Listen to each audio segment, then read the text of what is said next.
Page 224, Chapter 2, Broken Images. Girish Karnard, born 1938, died 2019. Girish Karnard is a contemporary writer, playwright, actor and movie director. He is a recipient of the Padma Shri 1974, Padma Bhushan 1992 and the Gyanpith Award 1998. He writes in both Kannada and English. His plays generally use history and mythology to focus on contemporary issues. He is also active in the world of Indian cinema. This play, too, can be looked at from multiple levels. The focus on values, both personal and academic, and the issue of bilingualism in today's world. For you know only a heap of broken images, where the sun beats and the dead tree gives no shelter. T.S. Eliot, The Waste Land. The interior of a television studio. A big plasma screen hangs on one side, big enough for a close-up on it to be seen clearly by the audience. On the other side of the stage, a chair and a typically telly table, strong, wide, semicircular.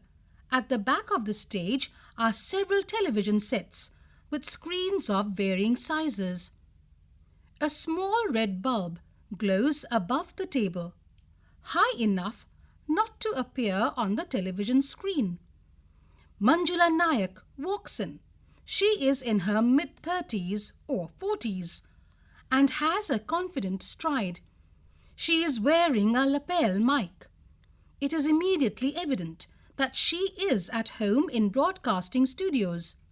She looks around. Page 222. Nice.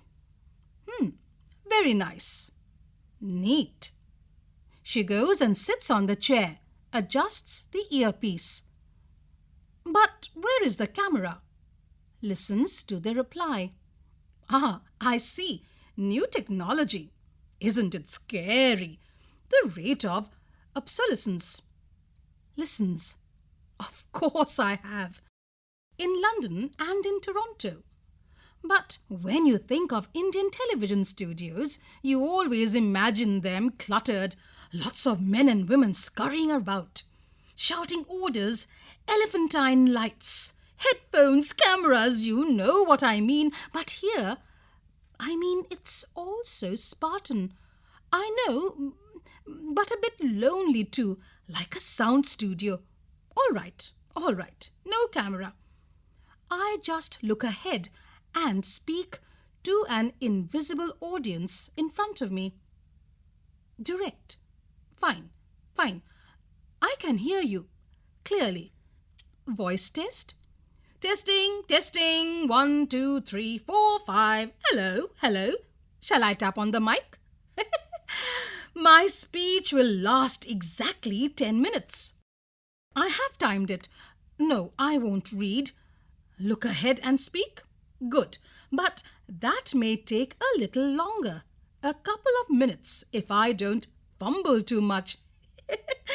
The yellow light? Okay. Ready? Fine. She mouths 10 to 0 silently, emphasizing each count with her forefinger. At the stroke of 10, the light turns yellow. The announcer appears on the big plasma screen. The other screens remain blank till the last few minutes of the play. Good evening. This is a proud evening for the Shri TV channel. For tonight, we bring to you Miss Manjula Nayak. Many of you will know her as a renowned Karnard short story writer. Until a year ago, she was a lecturer in English in Bangalore. But she had been writing in Karnard. Not unusual, as you know. It's amazing how many of our Kannada writers are lecturers in English. From the earliest days, B.M. Shri, Gokak, Adiga. Page 226.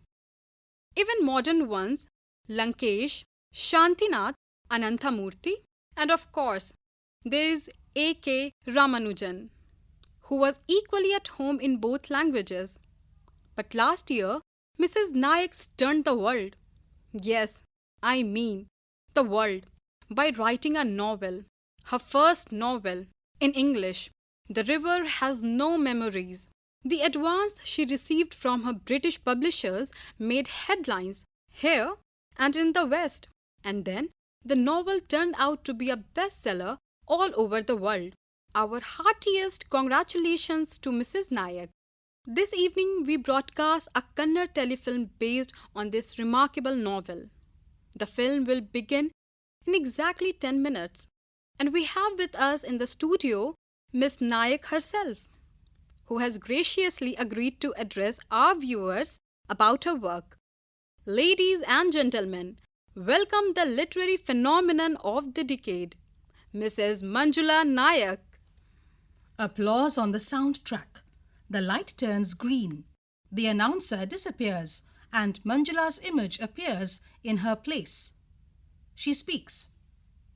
Namaskara. I am Manjula Nayak. I must mention that officially I am Mrs. Manjula Murthy, but my creative self continues to be Manjula Nayak. There are some areas in which we must not let marriage intrude too much.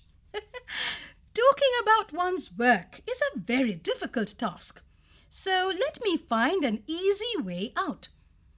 Let me just take up two questions I constantly come across. They seem to bother everyone, here, abroad.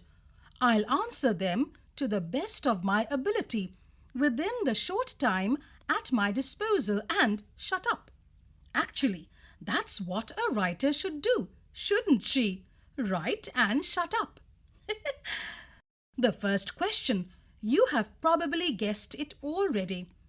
After having written in Karnard all your life, why did you choose, suddenly, to write in English? Do you see yourself as a Karnard writer or an English writer? What audience do you write for? And variations on that theme. Page 227. Actually, let me confess, if I had foreseen how many people I would upset by writing in English, I really would not have committed that folly. Intellectuals whom I respected, writers who were gurus to me, friends who I thought would pat me on my back and share my delight. They are all suddenly breathing fire. How dare I write in English and betray Kannada? Betray! The answer is simple. If there was betrayal, it was not a matter of conscious choice. I wrote the novel in English because it burst out in English. It surprised even me. I couldn't understand why it was all coming out in English, but it did. That's all. There is no other explanation. What baffles me, actually, let me confess, hurts me, is why our intellectuals can't grasp this simple fact. I have been accused of writing for foreign readers. Accused?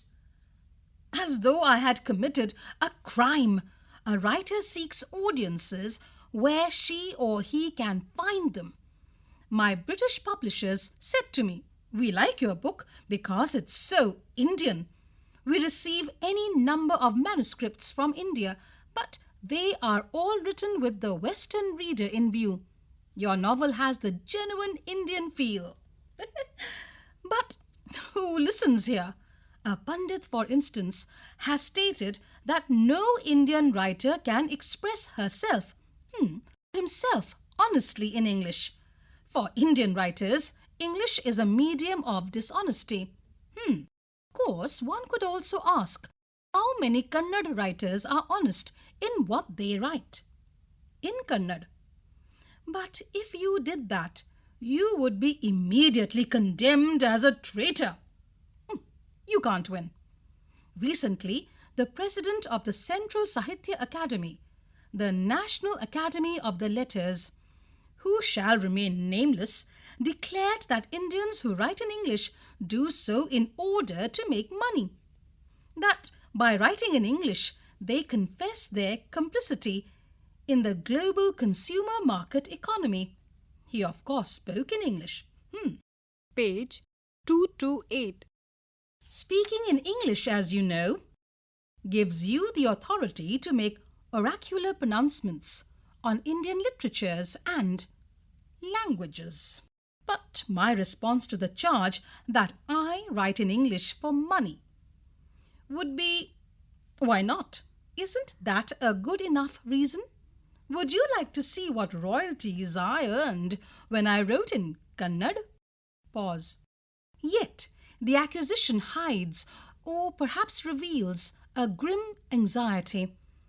As is clear from the dictum of the President of the Academy, what is at issue is not creativity but money. What hits everyone in the eye is the money a writer in English can earn. The advance I received for my novel, the advance only, mind you, helped me resign my job and concentrate on writing. Of course, it is a cause for jealousy. Having struggled in Karnard, I can understand that. A Karnard proverb says, "A response is good, but a meaningful response is better." Meaningful. Artha Purna. The Karnard word for meaning is Artha, which also means money and, of course, fame, publicity, glamour, power. Let me leave it at that. The second question everyone asks is about the book itself. Thank God! How could you? You seem so strong and active. I was a long jump athlete in college, though of course no undue Bobby George. How could you so vividly recreate the inner life of a person confined to bed all her life? How can a healthy, outdoor woman be so empathetic to the emotional world of a disabled person? Well, it is sad, but I owe that to my younger sister, Malini. She was physically challenged, suffered from what is technically called meningomyelocele. The upper part of her body was perfectly normal. Below the waist, the nervous system was damaged, completely dysfunctional. A series of operations, which started soon after her birth, reduced her existence to misery. She spent her entire life confined to the wheelchair. 6 years ago, my parents died. She came to stay with us in our house in Jayanagar, and I nursed her. Page 229. During the last few months, it was quite clear that she didn't have much time left. I am childless, and she became my child. Truly, the book is about her. I have dedicated it to her memory. She died last year, just a few months before the book came out. I have tried to relive what I learnt about her emotional life as I nursed her, tended to her, watched helplessly as she floated into death. I miss her. I miss my beautiful, gentle sister. Her eyes moisten. She is the only character in the novel drawn from life. The other characters and the plot are entirely fictional, invented. Pause. I must here acknowledge the support I received from one person while I wrote the novel, my husband, Pramod Murthy. I was working full-time as a lecturer then. College chores and home was full of her memories, and there was I, suddenly writing in English, floundering, sinking. I was utterly clueless. There were moments when I broke down, when I felt I couldn't go on, but he was always there at my side, encouraging me, prodding me on. Without him, I would never have completed the novel. Thank you, Pramod. The overhead light turns yellow. Well, that's it. I have committed the cardinal sin of writing in English. There is no prayashchita for it, no absolution. But fortunately, The film you are about to see is in Karnard. That makes me very happy.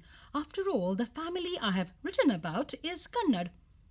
I am a Karnard writer myself, born to the language and civilization and proud of it. The Karnard reality I conceived in English has been translated back into Karnard to perfection by the director. I couldn't have done it better. My thanks to the cast and the crew and of course Shri TV. Well, enjoy the telefilm. Good night. Namaskara. Page 230. The light turns red. She leans back in her chair. Pause. Then into the lapel mic. I hope that was okay. I didn't fumble too much, did I? Listens. Thank you, Reza. The pleasure's all mine. See you outside. The red light switches off. She smiles contentedly. Phew. That'll get them. Good. I have taken enough shit from them. Laughs and gets up. Manjula's image on the screen should have given way to the film, but hasn't. Instead, the image continues as before, watching her calmly. She is, of course, unaware of it. She makes a move to the door. Image. Where are you going? Startled, Manjula stops and looks around, touches her earpiece to check if the sound came from there and moves on. You can't go yet. Manjula? Manjula looks around baffled and sees that her image continues on the screen. She does a double take. From now on, throughout the play, Manjula and her image react to each other exactly, as though they were both live characters. Manjula. Oh God, am I still on? Confused, she rushes back to the chair and stops. You are not. The camera is off. Is it? Then how? You are standing up. If the camera were on, I would be standing up too. I'm not. Is this some kind of a trick? Into her lapel mic. Hello? Hello? Can you hear me? How come I'm still on the screen? Reza? Hello? Taps her mic. No response. Is there a technical hitch? No hitch. To the image. But how? Who are you? How? Has the tape got stuck? Page 231. Photographs from the play Broken Images, staged by National School of Drama in 2005. Page 232. Calls out into the mic. Raza, Raza, help, help! What are you screaming for? What are you afraid of? It's only me. Who are you? Me? You. To herself. This is absurd. Quite. A long pause while Manjula refuses to acknowledge the presence of the image. Then she slowly looks up. The image smiles. A good speech, I must say. My compliments. An excellent performance. The viewers loved it. All 2 million of them. But the film? Hasn't it started? Aw, screw the film. It's awful anyway. I told them it won't work. A telefilm needs lots of movement, different locations, pace, action, drama. A good novel does not necessarily make a good film. I argued, but they were persistent. Sponsors were easy to find. Pause. They paid well. Your performance now. This introduction. It will be the best thing this evening. You'll be all over the papers. You have managed to upset a lot of people. Thanks. I meant to. Pause. If one had to comment, in the extreme case that one had to, that bit about your sister Malini, the tears, that could have been played down. I wasn't pretending. I loved her. Pause. I love her. Still, I don't think I have ever been as close to anyone else. It was a close bond. The novel doesn't really do her justice. She was attractive, more attractive than me, intelligent, more intelligent than me, and vivacious. Which I never was. I accepted that. She radiated life from the wheelchair to which she was confined. I have always been reconciled to being the second best. Page 233. Her illness was unfortunate, but because of it, she got the best of everything. Defensive. She never asked for anything. Soon after her birth, the moment the gravity of her situation was realized, my parents moved to Bangalore, took a house in the Koramangala extension. She became the searches for a phrase and then settles for the apple of their eye. When she was old enough to go to school, a teacher came home to teach her English and mathematics, everything else. She read up for herself. History, philosophy, anatomy. She was hungry for life. Gobbled it all up. And you? I have often wondered whether I would have been as bright if I'd received all that love and attention. No, you wouldn't. Let's face it. Defensively. I did write a bestseller. That's true. But you are right. I wouldn't. They left me with grandparents in Dharwad, an affectionate couple. They fussed over me, but no substitute for parents. When vacations approached, I could barely wait to get to Bangalore, and once I finished college, I found a job in Bangalore and came and lived with them.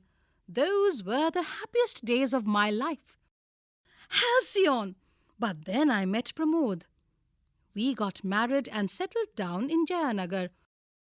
Father helped with the house, but he left most of his money in her name, for her care. She was always the focus, naturally. But when your parents died, why didn't you move into the Koramangala house? Such a nice big house, the garden, the sense of space. The Jayanagar house was my house. I was used to it. My college was in Jayanagar. We had selected a house which was within walking distance. Koramangala would have meant a long haul every morning. And then, such a huge house, not easy to look after. I would have had to stay home all day like mother. Give up my job, probably. No, as I said, she was one of the most sensitive people I have known. Page 234. She realized moving to Koramangala would turn my life upside down. She insisted that we sell the Koramangala house. Well, I was reluctant, but she wouldn't listen. She wanted no sacrifices on her account, no compromises, and she adjusted beautifully to the smaller house. Pause. Actually, I couldn't take Koramangala. Non-Kannadigas, most of them. And of course, all those empty houses bought as investments by non-resident Indians. I fancied myself a Kannad writer in those days. Wanted to breathe the language, live in the heart of Kannad culture. Now that you are a success in English, have you bought a big bungalow in Koramangala? Oh, shut up! Was Malini at home with Karnard? Of course, it is our mother tongue, but she rarely used it. Her Karnard was limited to the cook and the maid. So Karnard was the one area that became yours? You could say that. I tried to occupy it and make it mine. Actually, I have never said it publicly, but if you argue that a novel written in English cannot express truth about India because we do not express ourselves in English. Oh, God, what a sentence! But if you believe that, then let me say that I could not have written about my sister in Karnard. She breathed, laughed, dreamt in English. Her friends spoke only English. Having her in my house for 6 years helped improve my English. Pause. So, when are you going to write your next novel? Will it also be in English? I think I have already answered that question. Why need I write another novel? Surely one is more than enough. Page 235. Critically and financially. But then what are you going to do? You have resigned your job. You are rich. Well-to-do. Well-to-do. You have no sister to look after, an empty house, nothing you can use. Are you trying to make me feel guilty? Are you implying I used her? It was my life as well, you know. I am in the back too, though I would never admit to it publicly. Most readers find the girl's first cousin quite unattractive. Eek! That odious character, is that you? Well, there you are. A triumph of objective self-analysis, shall we say? If you must, but I am not that wicked, really. It was a narrative necessary to have a negative character, a matter of technique. The sympathetic heroine, a villain, as a counterpoint. You see? But Pramod must be pleased by your treatment of his character. He comes across as not very good-looking or striking, but not bad-looking either. Good enough for me. But an intelligent, warm and lovable person, fun-loving, fond of practical jokes, noble and simple, almost simple-minded. You can say that again. You know, we met soon after I moved to Bangalore. He felt attracted to me. Didn't know how to convey it. So, do you know what he did? I had a friend called Lucy, a close friend. He wrote a letter to her about me and wrote me a letter about Lucy. Then he mailed her letter in an envelope addressed to me and vice versa. So I received this letter addressed to Lucy, moaning and groaning about how I tortured him, and I didn't even know he was interested in me. And of course, Lucy received the other letter. He thought he was being absolutely clever. Original. We went and confronted him. Lucy tore her letter to shreds and flung the pieces on him and stormed off. Melodramatically, I felt sorry for him and said, "Idiot, every 15-year-old tries that trick, convinced it's never been done before." Page 236. He blushed to the roots of his hair. But you got married, so the ruse worked. No ruse. He had made such a fool of himself. He did the only thing he could to save his self-respect. He married me. I didn't mind. Mind? You would never have got another man of his caliber. I suppose so. And what happened to Lucy? She stopped talking to me. Women found him attractive. Malini too? Of course, she was a woman after all. They were close to each other. Very. And you didn't mind? Mind? Thank God for it. You see, he is in software development, works from home. She was confined to her chair. Can you imagine what would have happened if they hadn't got on? He must be proud of you, that flattering portrayal of him in the novel, the moving acknowledgement in your speech today. I doubt if he will even hear of my speech, ever. He is in the US. Oh, when did he go? Last year. He lives in Los Angeles now. He is in demand as a software wizard. Last year? So has he even read the novel? The launching of the novel was a major media event in the US. After all, you must remember it had already proved a super hit in Britain. They invited me to New York for the release. There was much fanfare. He sent me an email of congratulations from Los Angeles, apologized that he couldn't get leave to attend. And you didn't go to LA? Page 237. He didn't even hint at it. I'm sorry, but the chronology is beginning to confuse me. When did he decide to go to the States? Was it after Malini's death? Yes. Immediately after? No, but soon after. How long after? Explodes. Who are you?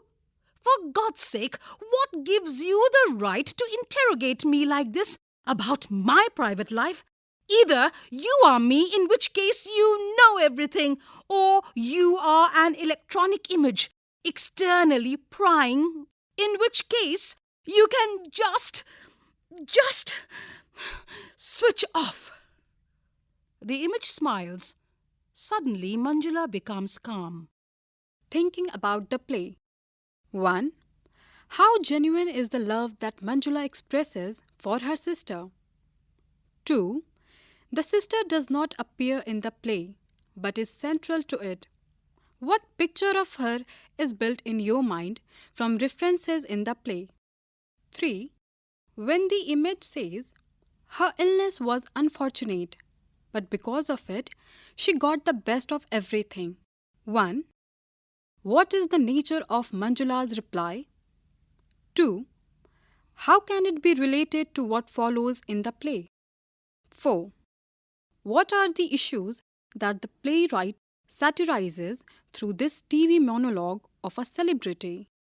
Talking about the play. 1. Broken Images takes up a debate that has grown steadily since 1947.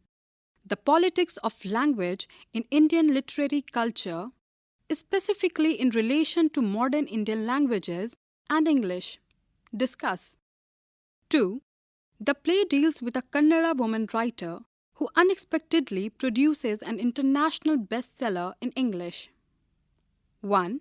Can a writer be a truly bilingual practitioner? 2. Does writing in an other tongue amount to betrayal of the mother tongue? Page 238. Appreciation. 1. Why do you think the playwright has used the technique of the image in the play? 2. The play is called a monologue. Why is it made to turn dialogic? 3.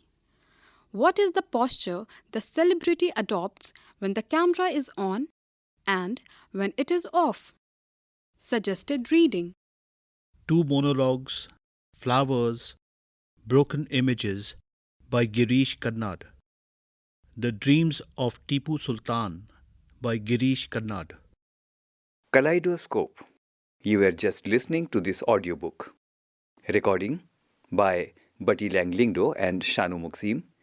Assisted by Meenakshi Kukreti. This audiobook was produced by Ajit Horo and presented by CIET NCERT, New Delhi, India.